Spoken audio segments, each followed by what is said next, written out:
Il s'était passé 3 jours avant que Léla ne réussisse à se lever de son lit. Était-ce à cause de la peur d'être seule? Léla avait choisi de rester éveillée jusque tard dans la nuit en attendant que le sommeil l'emporte.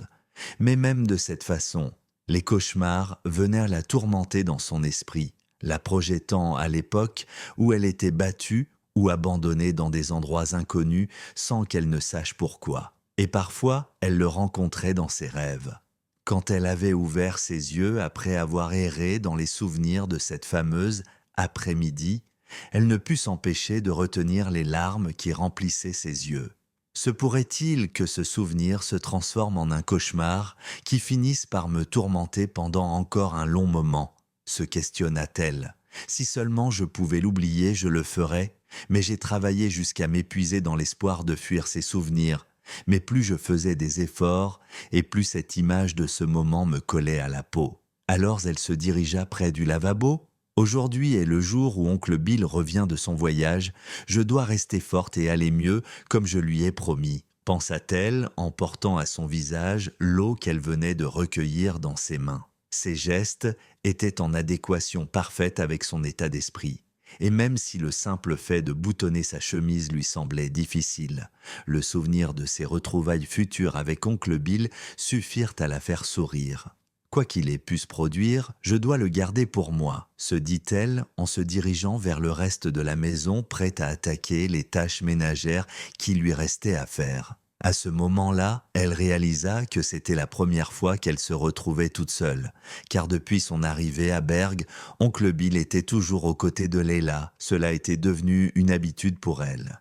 Mais maintenant qu'elle se retrouvait seule, elle faisait tout pour empêcher que ses pensées ne la ramènent dans son passé. Sa seule préoccupation était le retour d'oncle Bill. Une fois qu'il sera là, la peur qui s'effrayait un chemin la nuit tombée disparaîtra et la tristesse qui accompagne ma vie d'adulte aussi. Ses pensées divaguaient pendant le pliage des draps, le visage tourné en direction de cet endroit, là où s'était produit l'impensable, elle ne put s'empêcher de repenser à ce baiser, cet horrible premier baiser. Il commence à faire tard. Pourquoi n'est-il pas encore rentré? À cette question qui restait sans réponse, Léla commença à s'inquiéter. Elle qui avait lu récemment un article dans le journal qui faisait référence à un accident de train et aux nombreuses victimes qui y avaient perdu leur vie en l'espace d'une fraction de seconde, ne put s'empêcher d'énumérer l'ensemble des risques qui pouvaient se produire sans qu'elle n'eût le pouvoir de contrôler ces événements.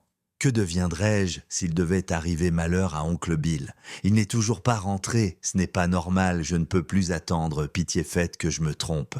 À cette vague d'angoisse qui s'abattait sur elle, Léla se précipita à l'extérieur de la maison en courant pour partir à la recherche d'oncle Bill. Son visage était marqué par un mélange d'inquiétude et de tristesse. Aussi longtemps que je me souvienne, j'ai toujours eu pour habitude d'imaginer le pire des scénarios, parce que rien n'est comparable à la souffrance d'être seul et sans défense. En me préparant psychologiquement au pire, il est plus facile de faire face à son destin. Pendant qu'elle disparaissait au fond de la forêt, pour la première fois de sa vie, elle ne put se résoudre à imaginer que le pire s'était peut-être produit. Et s'il était arrivé quelque chose à oncle Bill, et si je ne pouvais plus jamais le revoir? J'ai déjà perdu tant d'êtres chers. Si je devais encore me retrouver seule, je ne sais pas si mon cœur tiendra. Les pensées de Léla la ramenèrent à l'époque où sa mère venait de lui tendre un bocal rempli de bonbons couleur bleue. Les grosses valises qui étaient disposées près de l'entrée présageaient le départ imminent de cette figure maternelle qu'était sa mère. « Mère, vous partez ?»« Oui, Laïla, je pars très loin. »« Et alors ça veut dire que vous rentrerez tard ?»« Oui, très tard. Est-ce que vous reviendrez avant que je finisse tout le bocal ?» Et à cette question remplie d'innocence, la mère de Léla lui sourit, une main caressant sa joue. « Oui, Leïla s'est promis, je serai de retour avant que tu finisses tous les bonbons, au revoir maman. » Sa mère, qui avait épousé un homme pauvre, était admirée de tous pour sa beauté. Mais ce jour-là, elle partit sans un mot, en laissant derrière elle une traînée de rumeurs en tout genre. Les spéculations faites à son sujet laissait entendre qu'elle était devenue la maîtresse d'un noble de haut rang ou qu'elle avait épousé un riche marchand et l'avait suivi à l'étranger. Le père de Léla n'en revenait pas Il sombra petit à petit un peu plus chaque jour qu'il passait loin de sa femme. Son cœur brisé, il lui restait seulement un peu de force pour noyer son chagrin dans une bouteille d'alcool, mais comme un malheur n'arrive jamais seul, il finit par être licencié.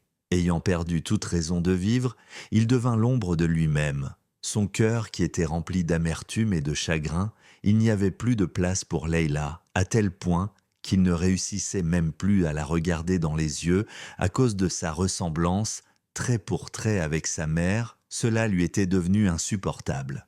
Mais Leila n'eut pas le choix, elle gardait malgré tout l'espoir qu'un jour, elle reverrait sa mère et que tout rentrerait dans l'ordre. Plus le temps s'écroulait et plus le bocal se vidait, jusqu'à arriver au dernier bonbon du bocal. Leila ne se résout pas à avaler cette dernière sucrerie. Pour elle, cela signifiait que tout serait fini et que ses espoirs étaient vains. Pendant une nuit d'hiver glacial, Leila se rendit dans la chambre de son père. On pouvait ressentir le froid brûlant qui environnait la pièce.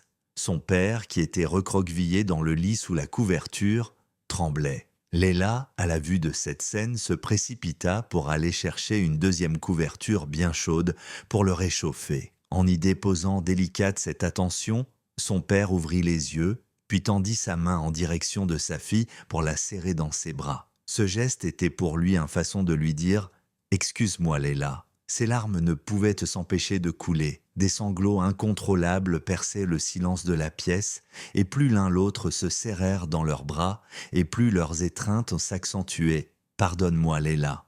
À ces doux mots remplis de sincérité, de nouvelles résolutions étaient en train d'être prises par son père. « Demain, je t'achèterai ci, je t'achèterai ça, et je trouverai un autre emploi. Et quand j'aurai assez d'argent, on fera ça. » Toutes ces promesses vinrent réchauffer le cœur de Leila. Enfin, elle retrouva son père, le seul être cher qui lui restait.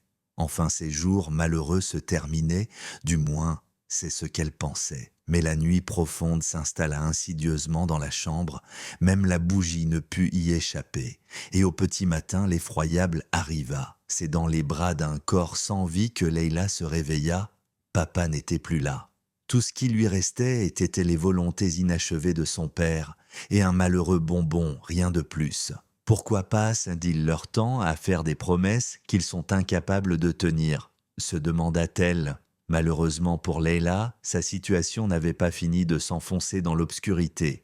Elle qui était devenue un fardeau pour ses proches après le décès de son père, elle était livrée à elle-même dans une maison vide et finit par céder en mangeant cette dernière sucrerie. De retour à la réalité, Leila réalisa qu'elle ne voulait absolument pas revivre ça et supplia le ciel qu'il ne soit rien arrivé à son oncle Bill. Soudain, elle s'arrêta, son cœur fit un bond en avant et ses yeux s'ouvrirent. Au loin apparaissait une silhouette qui lui était familière. Oncle Bill apparut du fond de la forêt. La joie qui venait de remplir son être tout entier la poussa à crier son nom en retour. Oncle Bill cria le sien. Après avoir versé les larmes qu'elle tentait de retenir, Leila se mit à courir dans sa direction de toutes ses forces. Elle s'était promis de faire bonne mine face à lui, car elle souhaitait tenir la promesse qu'elle lui avait faite avant son départ. Tenir une promesse, c'était une chose que ses parents ne lui avaient jamais appris à faire. Pendant qu'elle réduisait à vive allure la distance qui la séparait de son oncle, une voiture au loin se fit entendre. C'était le duc. C'était celui qui, peu de temps avant ça, avait volé de façon horrible son premier baiser. C'était celui qui avait occupé ses pensées. Le duc observait la scène qui déroulait sous ses yeux.